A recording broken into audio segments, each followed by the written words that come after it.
It's just a small white envelope stuck among the branches of our Christmas tree. No name, no identification, no inscription.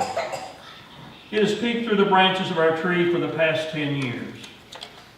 It all began because my husband Mike hated Christmas. Oh, not the true meaning of Christmas, but the commercial aspects of it. Overspending and the frantic running around at the last minute to get a tie for Uncle Henry and a dusting powder for Grandma. The gifts given in desperation because you couldn't think of anything else. Knowing he felt this way, I decided one year to bypass the usual shirts, sweaters, ties, and so forth. I reached for something special just for Mike. The inspiration came in an unusual way. Our son Kevin, who was 12 that year, was on the wrestling team at the school he attended. Shortly before Christmas, there was a non-leg match against a team sponsored by Inner City Church. These youngsters, dressed in their sneakers so ragged that the shoestrings seemed to be the only thing holding them together, presented a sharp contrast to our boys in their spiffy blue gold uniforms and sparkling new wrestling shoes. As the match began, I was alarmed to see that the other team was wrestling without headgear, a kind of light helmet designed to protect a wrestler's ears. It was a luxury the ragtag team obviously could not afford. Well, we ended up walloping them. We took every weight class. Mike, seated beside me, shook his head sadly.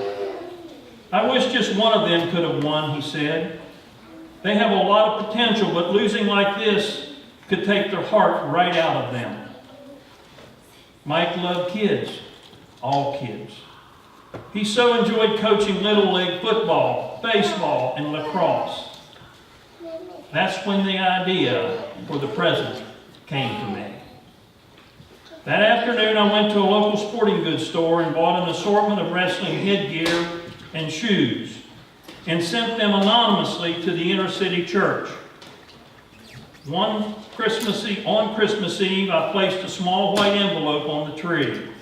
The note inside telling Mike what I had done and that this was his gift from me. Mike's smile was the brightest thing about Christmas that year. And the same bright smile lit up succeeding years. For each Christmas I followed the tradition. One year sending a group of mentally handicapped youngsters to a hockey game. Another year a check to a pair of elderly brothers whose home had burned to the ground the week before Christmas. And on and on. The white envelope became the highlight of our Christmas. It was always the last thing opened on Christmas morning. And our children, ignoring their new toys, would stand with wide-eyed anticipation as their dad lifted the envelope from the tree to reveal its contents. As the children grew, the toys gave way to practical presents. But the small white envelope never lost its allure. The story doesn't end here. You see, we lost Mike last year due to dreaded cancer. When Christmas rolled around, I was still so wrapped up in grief that I barely got the tree up. But Christmas Eve found me placing an envelope on the tree. And the next morning I found it was magically joined by 3 more. Unbeknownst to the others, each of the 3 children had for the first time placed a white envelope on the tree for their dad. The tradition has grown and someday will expand even further with our grandchildren standing to take down that special envelope. Mike's spirit, like this Christmas spirit, will always be with us.